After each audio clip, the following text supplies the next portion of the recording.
Hi friends, இன்றைக்கி தூதுவளையில் கருவாட்டு குழம்பு தான் நம்ம பார்க்க போகிறோம். தூதுவளை குழம்பு வைக்கும் போது அதில் கருவோடு சேர்த்து செஞ்சோன்னா மணமாகவும் ருசியாகவும் இருக்குங்க.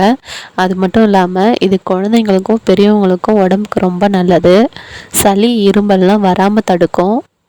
தூதுவளை கிடைச்சா கண்டிப்பாக நீங்கள் ஏதாவது ஒரு வகையில் உணவில் சேர்த்துக்கிறது ரொம்ப நல்லது. இந்த தூதுவளை கீரையில் கால்சியம் இருக்குது. அது மட்டும் இல்லாமல் தொடர்ந்து 48 நாள் தொடர்ந்து சாப்பிட்டுட்டே வந்தால் இந்த தூதுவளை கீரையை ஆஸ்மா சளி கூட சரியாயிடுங்க.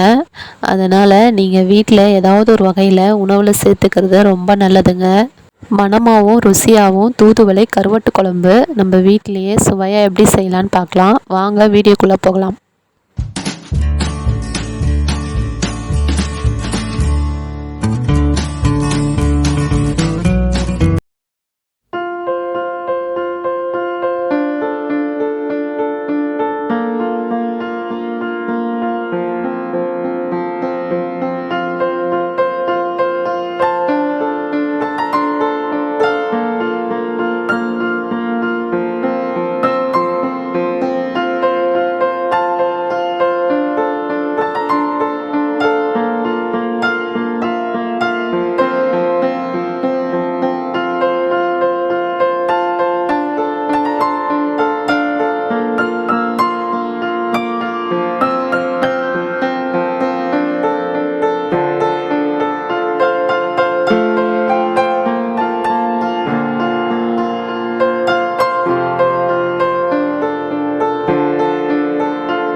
அருமையான சுவையில் தூதுவளை குழம்பு ரெடி ஆகிடுச்சு.